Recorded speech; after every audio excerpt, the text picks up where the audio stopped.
मॉस्क्विटो fleet जो है वो ईरान की नौसैनिक रणनीति का मुख्य हिस्सा है। आईआरजीसी के बेड़े में 1500 से ज्यादा छोटी और तेज हमलावर नौकाएं शामिल हैं।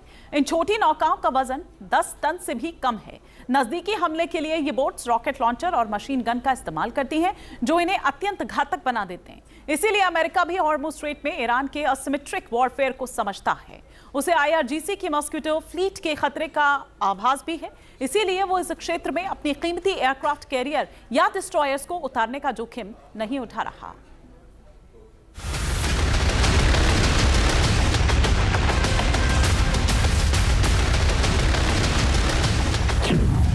ईरान का नया समुद्री शिकारी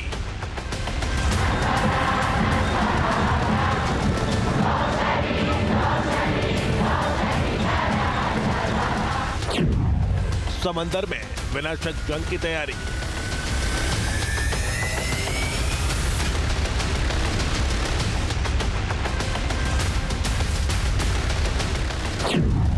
आईआरजीसी की ताकत का नया हथियार।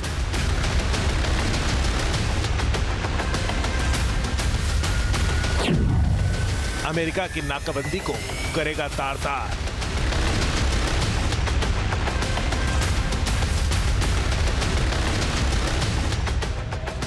ईरान के जिस मॉस्क्विटो फ्लीट ने हॉर्मुज में अमेरिका की नींद उड़ा रखी है, आईआरजीसी की जिस मच्छर सेना ने हॉर्मुज स्टेट में अमेरिकी युद्धपोतों के खिलाफ चक्रव्यूह की रचना कर रखी है,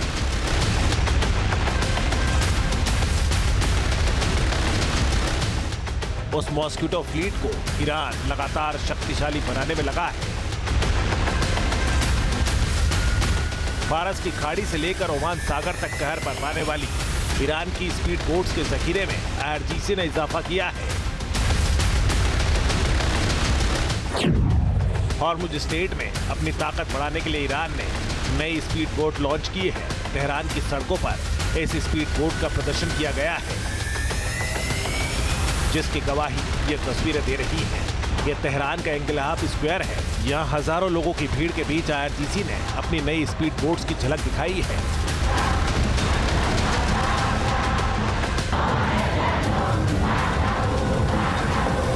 इस स्पीड बोट का नाम 27 रजब है।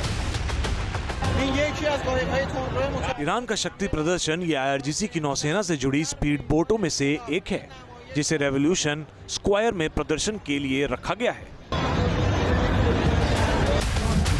ईरान ने इस बोट की तैनाती को समुद्री सैन्य क्षमताओं का एक नया प्रतीक बताया है। ईरान की क्लासिक मॉस्क्विटो फ्लीट की पावर के लिहाज से भी नई बोट को काफी अहम माना जा रहा है।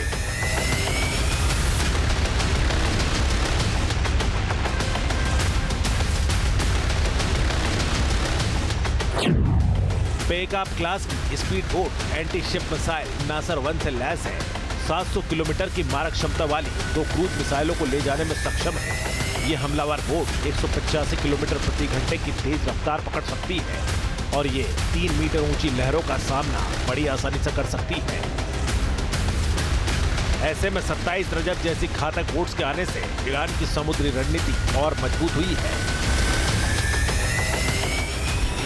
ईरान ने तेहरान की सड़कों पर अपने latest fast speed attack boat को दर्शाया है। उसने इनका नाम दिया है 27 रजब।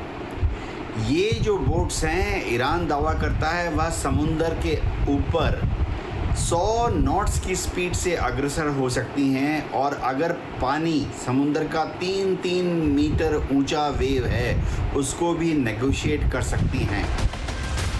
ईरान के पास मॉस्क्विटो फ्लीट के रूप में सैकड़ों भारी हथियारों से लैस स्पीड बोट का एक विशाल बेड़ा है। ये नावें हॉर्मुज स्टेट जैसे रणनीतिक क्षेत्रों में अमेरिका और सहयोगी बलों के खिलाफ झुंड में हमला करने में सक्षम हैं।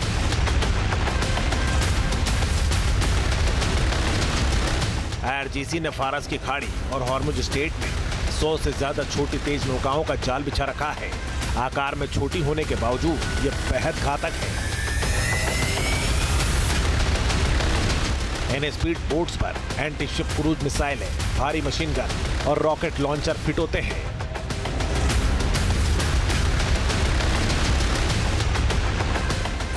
ईरान ने हाल ही में हैदर 110 जैसी हाई स्पीड मिसाइल बोट भी पेश की है, जो लगभग 204 किलोमीटर प्रति घंटे की रफ्तार से दौड़ सकती है। हॉर्मुज में तनाव बढ़ने के साथ अभी समुद्री क्षेत्र में ड्रोन या बिना चालक वाली स्पीड बोट का इस्तेमाल भी बढ़ गया है, जिनका इस्तेमाल निगरानी और सुसाइड अटैक के लिए किया जाता है। इसीलिए नई बोट शामिल कर ईरान ने एक बार फिर अपनी ताकत बढ़ाई है। जो 27 बोट का डिस्प्ले ईरान ने दिखाया, उसके ऊपर 2 क्रूज मिसाइल लगी हुई नजर आईं। ऐसा लगता है कि इस क्रूज मिसाइल को दागने पर वह 35 नॉटिकल माइल यानी 70 किलोमीटर की दूरी से अमेरिकन शिप्स को एंगेज कर सकता है। अब ईरान जब इस तरह के मॉस्किटो फ्लीट यानी छोटे छोटे बड़ी तादाद में हाई स्पीड बोट्स का इस्तेमाल करेगा, तो अमेरिका की नेवी के लिए तो पर्शियन गल्फ में स्ट्रेट ऑफ हॉर्मुज में एक बहुत बड़ा सिरदर्दी का कारण भी बन सकता है। हॉर्मुज कंट्रोल को लेकर ईरान लगातार अपनी क्षमताओं में इजाफा कर रहा है।